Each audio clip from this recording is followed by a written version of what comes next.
I've been waiting my entire life for someone to come along and make POV Jason Voorhees. The concept of following a slasher villain as they go on their journey of mayhem is the stuff of dreams. I've always felt that slashers are the prime candidate to deconstruct in an interesting way, not since Scream has the subgenre been given a unique perspective and had hype behind it. So, like the 1996 classic, I was hoping this would build off of the films that came before it, and bring slasher films to new heights. Instead of a love letter, In a Violent Nature feels like an insult to the genre. The film mostly follows the killer, Johnny, as he's been resurrected to retrieve a stolen locket. He rises from the ground and we as the audience bring up the rear on his slow walk towards bloody destruction.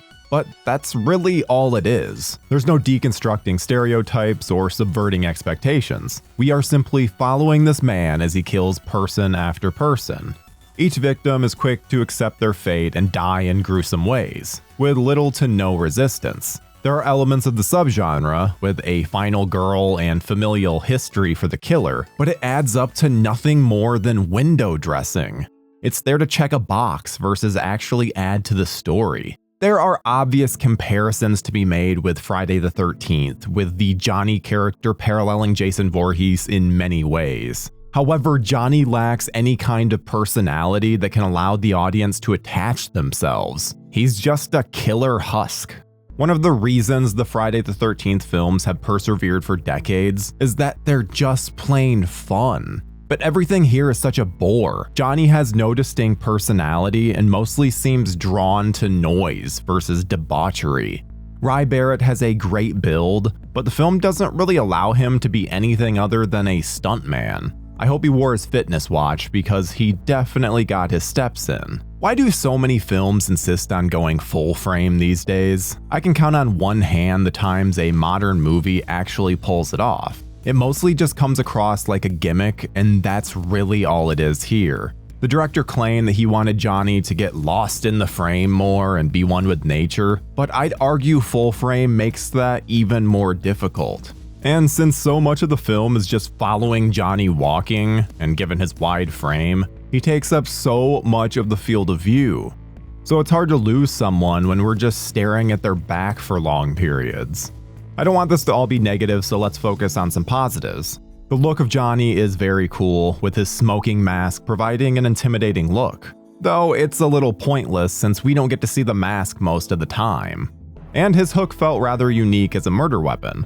There's one death in particular that is an absolute showcase for the picture. Practical effects are used to absolute perfection and help to elevate otherwise bland scenes. Most of the kills leave little impact, but the ones that do are quite memorable. While the concept behind the film seems to be an elevated slasher film, it doesn't really have those elements outside of the pretentious camera work. The acting is beyond bad, which really clashes with the A24 aesthetic. The dialogue is very cliche, and the story has been done 1,000 times. And that's all well and good, except they don't subvert anything. They're simply bad characters with bad dialogue, which I think speaks to the filmmaker's opinion on slasher films. As much as I went into this thinking it'd be a love letter, it feels like more of an insult to the subgenre. In a Violent Nature is easily the most disappointed I've been with a horror film in quite some time. As a massive slasher fan, I had very high expectations.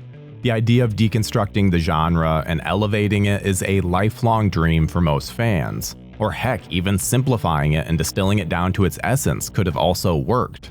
Yet this does none of that. It simply takes a very bland slasher script and gives it some Gus Van Sant camera work and editing. And when that results in 70% of the movie just being a guy walking for long periods, it ultimately feels pointless. Which is why I give In a Violent Nature a 5 out of 10.